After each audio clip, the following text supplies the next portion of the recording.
Alright, a little bit different of a video for today, but I'm going to be going over the BT cannon and DPC loops.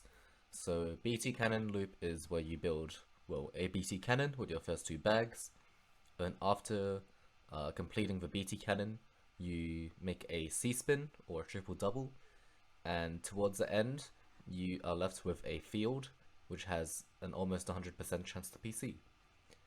And for DPC, this is a method that can be done after any 8 height PC. For the sake of Ultra or Blitz, usually that's 2 perfect clears. After you do your 2 perfect clears, you get left with an extra piece, and with that extra piece, you build a T-spin double, and then the resulting field has a pretty good chance to PC. Most of the time it's 100%. So why do you want to loop? Looping methods have a very high points per block value, or score per piece value, due to their efficiency with perfect clears and T-spins. The ideal run would consist of only perfect clears, but these are extremely difficult to pull off quickly, and given a time limit, it's easier to do setups that repeat every 5 bags. So here I've sort of listed a bunch of really high scores for both Blitz and Ultra. Especially for Blitz, looping methods dominate the entire top of the leaderboards. And now I'm going to be going over, well not going, but showcasing some examples of top players for Tetrio Blitz, and after that I will cover the BT loop.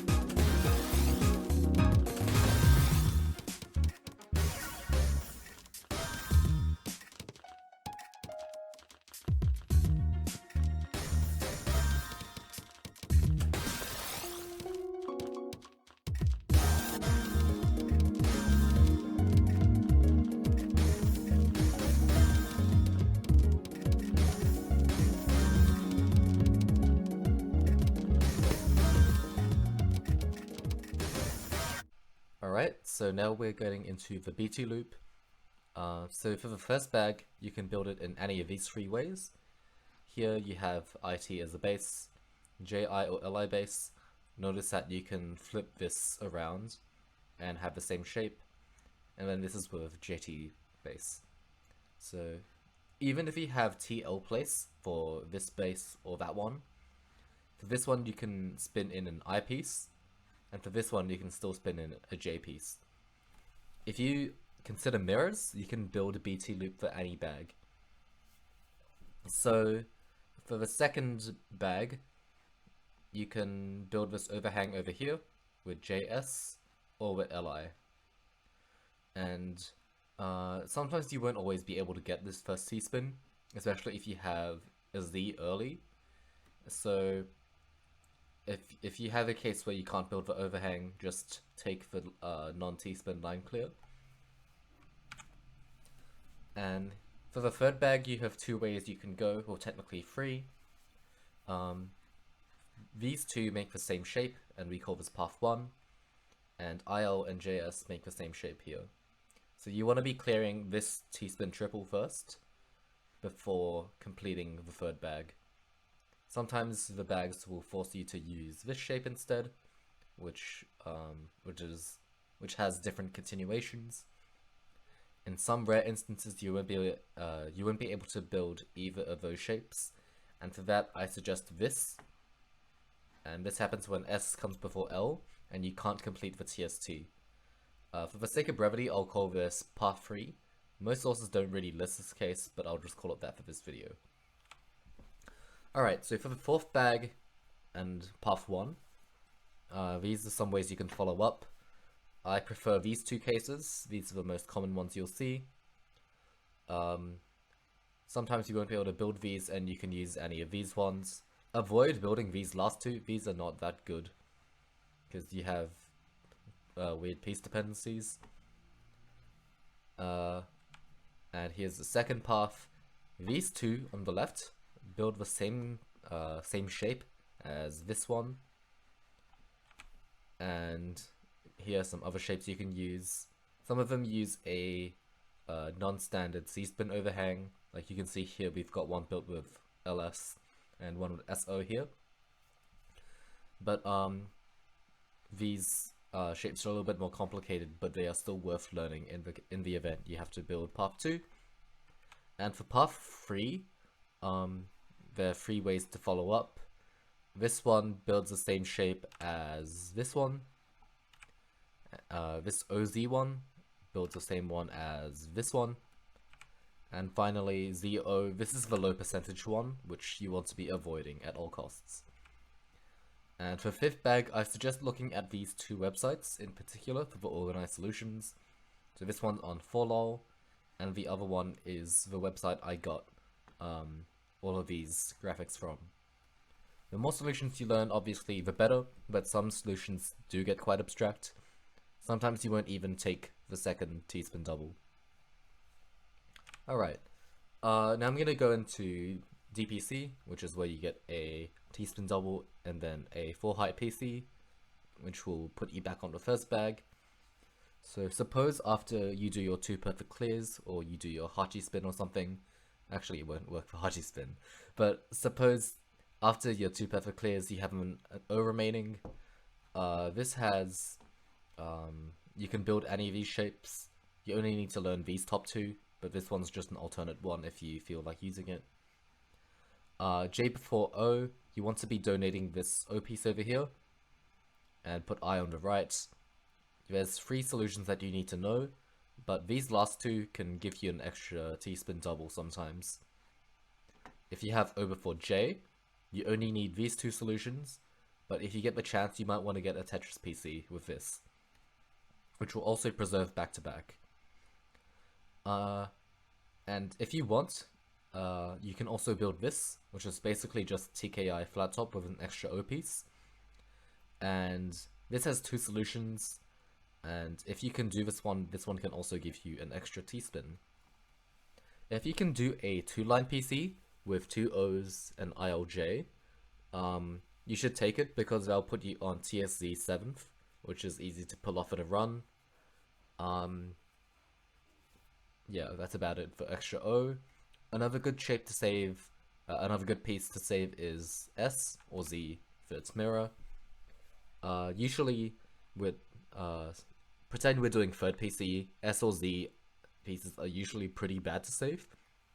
But for DPC, saving S will give you 2 different shapes, which both have 100% to clear. So it is a good piece to save. So O before S gives you the same shape as O before J with extra O, like this. And again, this one can give you an extra Tetris PC. And if you get S before O, you have to learn this shape where you donate this Z piece, sort of like that. It's a bit hard to get away with just sort of, well, these solutions are a little bit more tricky, but I can still explain them. This and this, they're the same except you switch around whether you have OJ or SL here. This one you can do for early, like SZ, and T must come before L. For this one, the basic cue is you have OL on the left, and you're gonna have T facing up for this one. If you have, and then you're just relying on a late Z piece for this one. This one is just, if you have OJ but you can't build this, you could go for that one.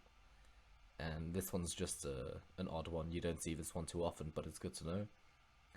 You don't need to learn this last one, but this one is, you can get an extra T-spin. If you have extra I, it's not bad, it's just not as good as OS or Z in my opinion, because the solutions are a little bit more difficult to see. If you have O before L, basically you're making sort of like a castle top TKI, sort of. But here we go, you can do that, and then usually T and S will be in these positions. In this case, T and L are both in the same position, it's just whether you have I placed on top or skimming this line. And both of these are pretty applicable for early SZ, so you just have to pick and choose when to use them. If you have I before O before L, you can go for this shape, which is pretty similar also to flat top TKI. It's just where the overhang is sort of switched. So you'll have these two solutions. Technically, you can actually just use this top shape for every piece queue, but if you want to go for this one, you can also get an extra T-spin double sometimes.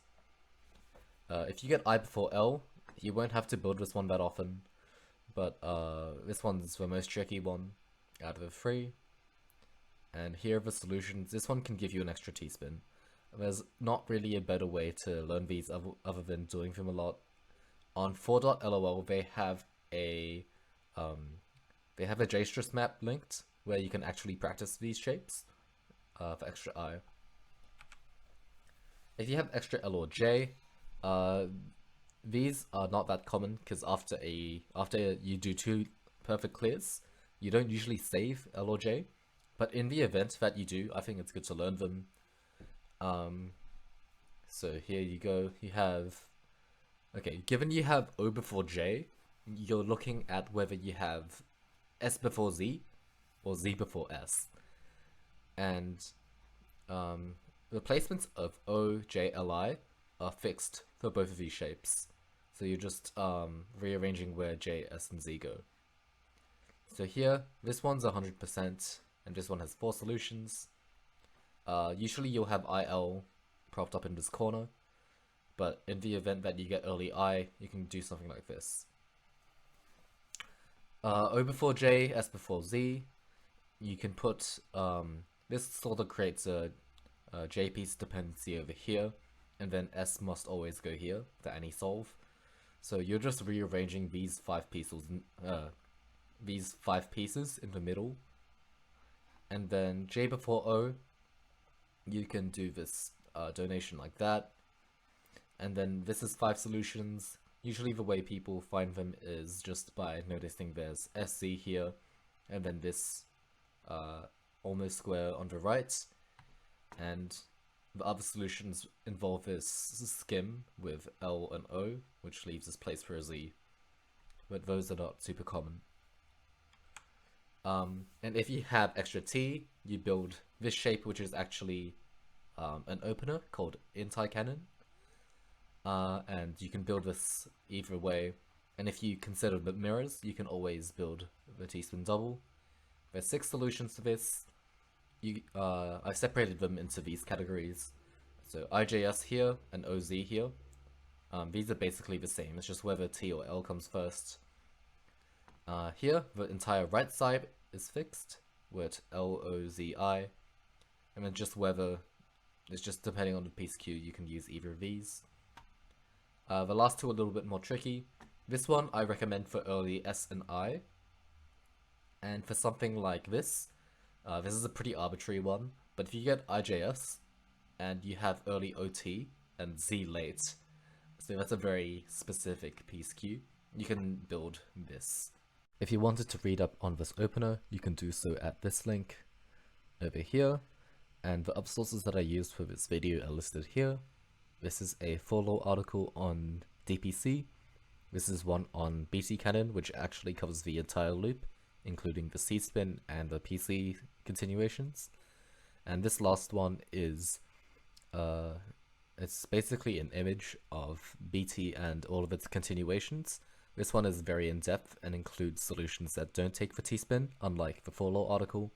So if you want to be increasing the chance of you getting the perfect clear at the end, you should take a look at this website. With that being said, that's all I have for this video, and I'll see you next time. See ya.